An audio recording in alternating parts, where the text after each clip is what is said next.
All right. Hi, everybody. I am Jim Wanzeck with REMAX Masters Millennium, and we're here at 6020 Greenwood Plaza Boulevard.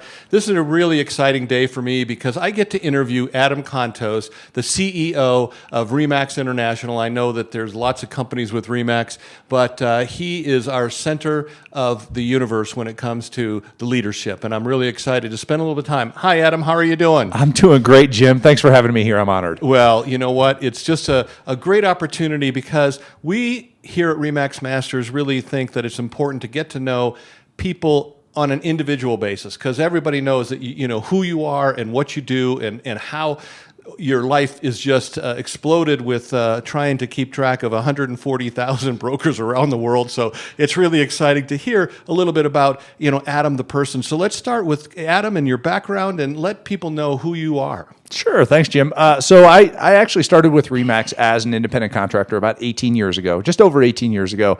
Worked as an independent contractor for roughly a year. I was teaching real estate agent safety classes because, frankly, I was a police officer at the time. I had my own security consulting company. I ran a SWAT team at the time. It was a lot of fun, and I saw the ability to help improve the safety of real estate agents and brokers as they did the business. So I was in law enforcement. Yeah, and I loved it. I'd been in law enforcement for probably 11 years at that point. So grew up locally here. In fact, I used to ride my bike as a little kid where your office is right now. Wow. So I'm definitely a local guy. Right. And worked my way through REMAX over those 18 years. Yeah. Served in just about every aspect of it. I've worked with you for those 18 years. Yeah, I'm absolutely. honored to do so. And you guys have been the top-notch office around here for so long. It's so cool to see this and see everything you've done here and your agents continue to grow. So. Well, thank you very much for that. So, okay, so you've come up through the ranks of REMAX through security, which is absolutely incredible. But tell us a little bit about your family and I know you got 3 kids. And I know you live in Castle Pines, so a little bit about that. But, how does Adam get up every day? I mean, you work out, you do a lot of podcasts. I mean, your day is just cram-packed, but you still have, an ability to, be with your family, which is a fantastic accomplishment. Well, thank you, and kudos to you because you're a big family guy and really at the heart and soul of this community in America and things like that. So that's a really cool thing that you recognize there. So my wife Kelly and I have 3 kids together. One is mine from my first marriage, and the other 2 are hers. But I've adopted them, so they're all 3 mine, right? And proudly. So they're all in college right now. Wow. Kelly and I met. She actually worked at REMAX headquarters 18 years ago when I started there. Okay. So we had both divorced, and we're like, hey, how are you? One of those situations. Sure. So, but prior to that, I grew up in the Denver metro area here, in the south end of town. In fact, directly east on Orchard Road here, from your office. I went to the Marines the day after I graduated high school. Okay. So I didn't know what I was going Hoorah! Is that what they do? Hoorah! Yeah. Hoorah! Or something like that. Yeah. So I joined the Marines day after high school. Came back. I was in the Marine Reserves, and I tried college. I'm proudly a 2-time college dropout who went back and got my MBA. Okay. So and straight A's with your MBA, I hear. I did. Yeah. It's interesting though because when you start to pull that apart. And you take a look at what causes someone to be successful in something. That was one of the key aspects that I learned at REMAX because this is an organization that strives for top performance and success, and we help each other get there. Right, is the cool part. So I was kind of wandering. I was in the Marines, and they teach you some framework for creating success, and failure's not an option, and you continue to go, and you're willing to take risks in order to learn more and become better. Kind of sounds like REMAX. Yeah. So after high school, I joined the Marines. I came back. I tried college. I got into law enforcement. So I was a police officer.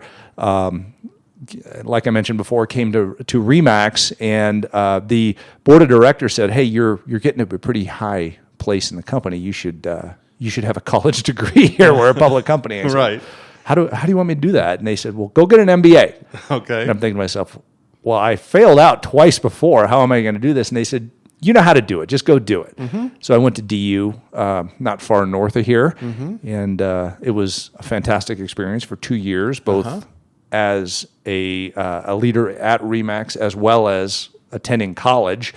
So a little bit of balancing act. Had some support from the family and from the local brokers like yourself saying, you can do this. Right. And I thought, I'm not going to let you guys down. I'm going to go all in. Yeah. And got the straight A's, and it was a good experience. Well, speaking of all in, you know, you've been now the CEO since 2018, totally. I mean, you used to be with Dave and did that thing for a while, but, you know, then you get thrusted into COVID. Tell us a little bit about the experience of having 140,000 agents and dealing with, you know, the COVID and your 300 people at the office. I mean, kind of tell us a little bit about that experience. Yeah, it's fascinating. We had, I think, 320 employees at the time. We closed our doors on March 13th of 2020. So I think pretty much everybody around here, we're just on the other side of Bellevue, which is in the city and county of Denver. They had more strict COVID restrictions than some of the other locations outlying here. But we had to completely shut the office down. And everybody said, well, what are we going to do? And I said, we're going to continue to serve our customers the best that we can. So we obviously moved to Zoom. We got Zoom accounts for everybody around the world. Right.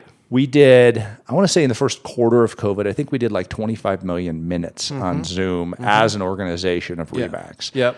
So I was Zooming around the world 12 to 14 hours a day visiting brokers and agents. Interesting aspect. Everybody was experiencing the same thing. Didn't matter what country, what religion, what beliefs, whatever it was. Everybody was locked down, like 99.9% of society. Yeah. And they said, what do we do? And the answer was, let's do what we're good at, and let's reach out and let people know we care about them. Sure.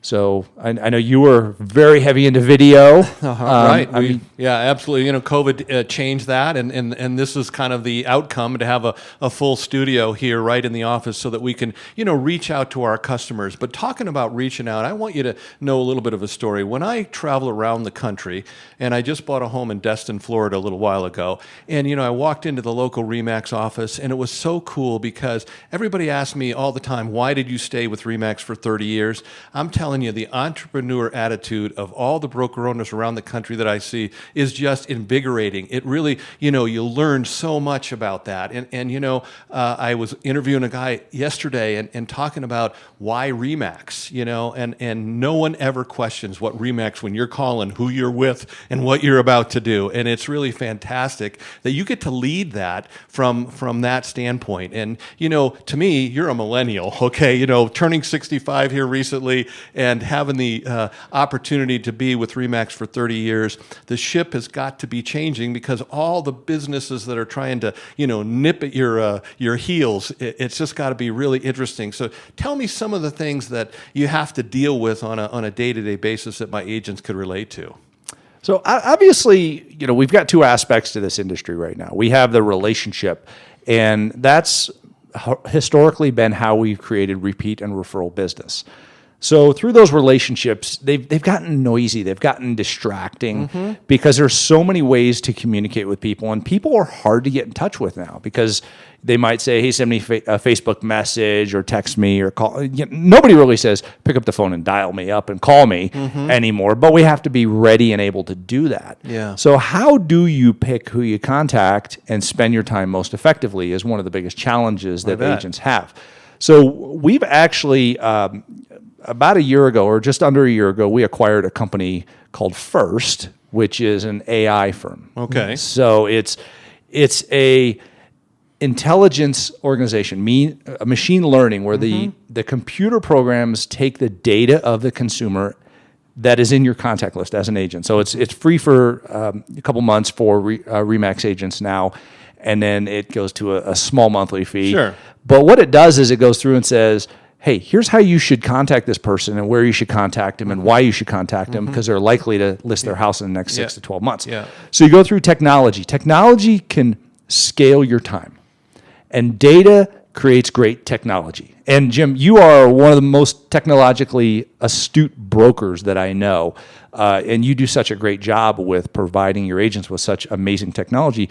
that the key here is just use it. Yeah. It's use the technology, and you have to be with a good firm that's willing to invest in technology in order to have technology to use to give you closer contact with your customers and more time to do more business or spend it with your family or make more money with it or something like that. There's a lot of those aspects. And, we used to be the gatekeepers of the information, and we had the MLS books, and over my 40 years I've seen a lot of that transition.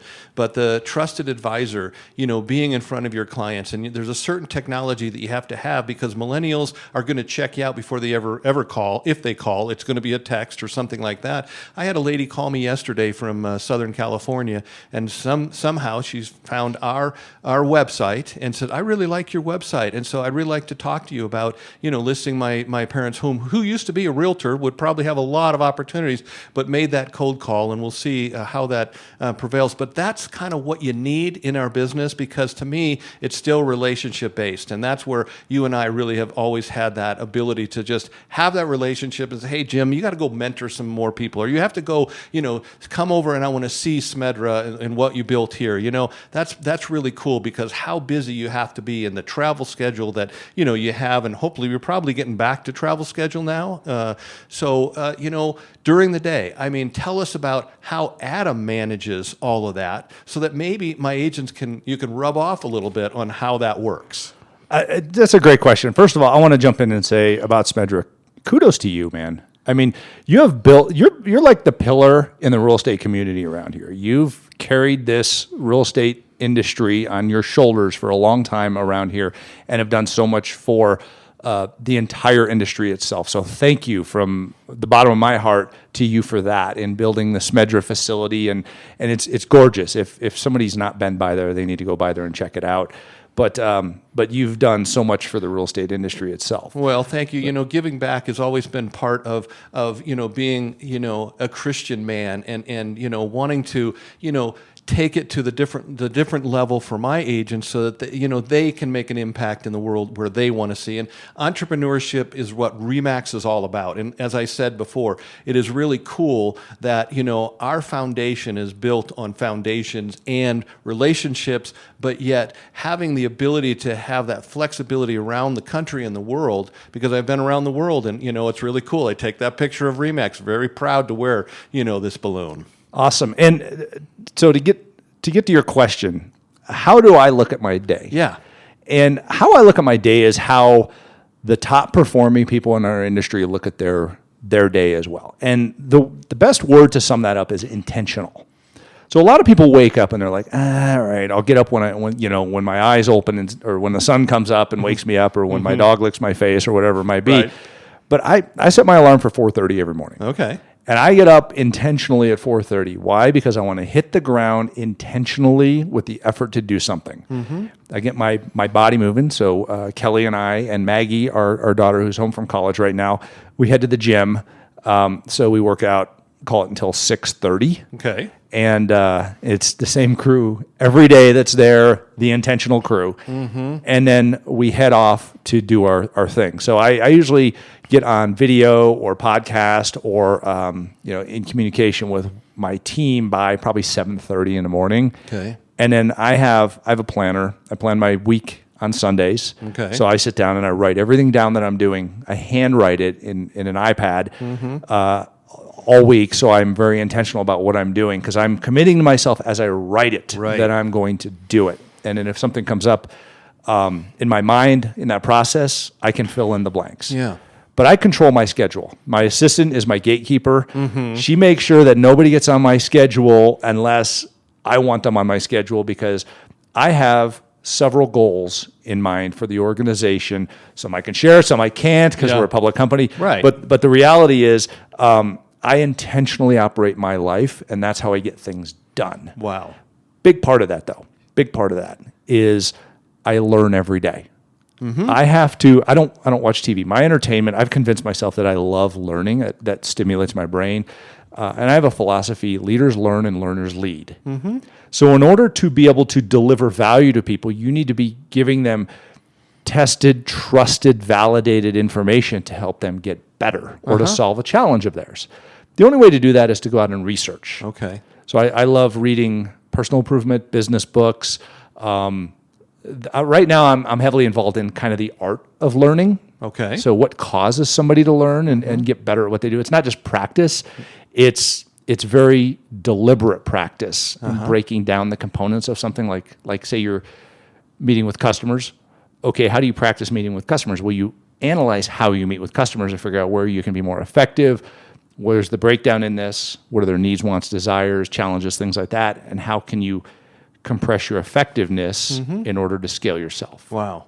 So that would be very helpful for our agents, and I think that we're constantly trying to make sure that you're learning. We have lunch and learn right there in our event center all the time. So current events is really important to us. Let's switch gears a little bit, and I really wanted to ask you how Dave is doing. I mean, Dave has kind of taken a back seat, and I know he's building a new building and all that thing. But how's he doing? How does a man that has been that pushed and driven for so many years, start to pull back? Or if he is. He's not pulling back, Jim. Okay, I didn't think so. Okay. You know him so well. The reality is the guy is one of those people that's very intentional as well. And he owns, call it, I don't know, 12, 15, 20 companies just around the country, be it Arabian horses or motorcycle shops or, he's got all sorts of different businesses. Right. And he has his fingers in a lot of stuff. Yeah. So he's operating like a business leader. Okay. He's the chairman of REMAX, but he's kind of the chairman of lots of other stuff as well. So every day he sits and works on his businesses. He loves to help people find a greater potential out of themselves, which is really the foundation for REMAX. He started REMAX because he wants to give people a place where they can be as successful as they want to be. I mean, that's like one of the original sayings. You've heard it a million times. Absolutely. And then the other one is everybody wins. Yes. Because he's such a giver that he knows that if he gives, he gets in return. Yeah. So one of the greatest philanthropists in Colorado history, and as well as one of the greatest mentors and educators around. Yeah. So, well, he's been an icon in our industry, and I have to tell this quick story. I just heard about Elon Musk. He's going to be on that flight, and I remember years ago when Dave was so persistent that he was going to be that elevation, the all the way to the stratosphere, and thank God he didn't do it because he'd listened to his the folks. But he just has always. Been outside the box in our industry, and really that has made the entrepreneur opportunity that I think REMAX has today. And I know you're carrying that tradition on. What do you see for the future now of REMAX? I mean, what's our goals? And how can we, as a group, even be stronger? I think there's in the real estate space, and particularly on REMAX, there are two things. One is there's the leverage of data and technology. We have, as an organization, gone out and built a data and technology powerhouse that we're just now beginning to see the glimmers of as we've normalized 450 MLS feeds around the U.S. We're working on 50 more in Canada right now. We invested in a 2-decade-old geospatial data intelligence company called Gadbury Group that works on not just like address information, because addresses are inaccurate, but know that. Geocoding. Yeah. I mean, this industry where everybody's like, oh, this information's bad. Well, no, all the information's bad until you normalize it and defragment that and make it good. And then you got to make it fast. So we're really starting to see the front end of call it 3 or 4 years of effort in building out a data and technology powerhouse in our space. And in order to do this, you have to dump tens and tens of millions of dollars into it. Right. So not many have tried to normalize all the MLS data around the country. We've done it. Good. So awesome. There are lots of different aspects that we're working on right now. But really, I see taking the human behavior excellence that REMAX agents understand and that they work on through the relationships, because being full-time producing professionals in this space helps you with your behavior recognition. So we have to be human behavior recognition specialists and understand how to implement data and technology into that in order to create clarity and trust and direction with the consumer. Okay. So those things are under the surface of the industry working with us and maybe one or two other players in the space. Yeah. But the space is not about decentralized. It's not about going and being an agent and sitting in your house and being like the sole person here. It's about being with other people who are going to raise the bar and help you continue to learn and get better Yeah. as a community leader, as an expert in the space, and giving. Yeah. So, I mean, it's like walking in your office here. I had people, Peggy, Kelly, I had people grab me and go, hey, come on over here. I want to show you something. Can you say hi to this person? We just started doing this. What do you think? You know, I mean, it's about, let's check and balance ourselves and continue to get better and better and encourage each other to do that. Well, that's so exciting because collaboration is something that our whole building is built around, and then with the technology that you're having and we're trying to add to is just an exciting proposition for the future. It's never been more exciting in my industry, that every day that we deal with and the agents that we get to be around. But I wanted to end up with a little bit on the lighter side, and tell me, I know that you're passionate about your German Shepherds. Tell us, because I know they came from Max's line, from Dave's, but not a lot of people other than they've seen him on stage. Tell us a little bit about your breed. So Dave Liniger in late 2012 was in a coma, and he was in the hospital. Okay. And he was in the ICU for 4 months, had a staph infection, had an infection in his spine. They had to actually go in and cut the top of his spinal cord or spinal column off and then clean it out and put it back on. Wow. And I mean, one, he survived, but also he was a quadriplegic for a long time. Right. And I had a long-haired German Shepherd named Gus. Okay. And I used to take Gus to the hospital to see Dave, and we told Dave, we said, look, you should get a service dog. And he goes, well, I want that one. And he pointed at Gus. I go, this dog's like a 1 in a million. Yeah. You know how you find those every now and then. I know you've got some beautiful animals in your household. And, you're like, I don't know how to find this. Yeah. So I called up my buddy who's the greatest SWAT dog trainer in the world. And he said, let me search my global network. Let me see if I can find one. So he called around and found Max, Right. Dave's dog, in Frankfurt, Germany. Okay. And imported Dave's dog. This dog was magic. Just a bear of an animal. It's huge, Yeah. but so smart. And they trained him up to be Dave's service dog. So Gus passed away. And I look at Dave and I said, I lost my German Shepherd. He goes, well, I'd like to give you another one. So he bred Gus. Okay. And the first puppy out in the litter was Seymour, my pup, the big boy. Okay. And then Kelly, my wife, goes, well, I want one too. So she took the runt, Piper, the last one out, who is she thinks she's a golden retriever. She doesn't know she's a German Shepherd, but very, very cuddly and lovey, but a fun dog. So we have both Seymour and Piper. Yeah. And they're just fantastic animals. Well, I want you to surely please give Dave our regard, and Gail. I mean, we're just so honored to still have them in our lives. I got to interview Dave a couple years ago in front of the whole office, and I'm telling you, they still talk about that today. And I'm sure they're going to talk about, our interview, and I just really want to thank you very, very much for spending a little bit of time, because I know just from what you told me is that if you didn't want me on your schedule, wouldn't be. So thank you very much for being here. Well, it's my pleasure, Jim. And Dave and Gail, I talked to them this morning. They both send their very best to you. Well, thank you very much. bet. You guys, this has been a joy, and what a great opportunity. So really excited for you guys to have this. We're looking forward to another great meeting, but Adam is one of the highlights. Have a great day.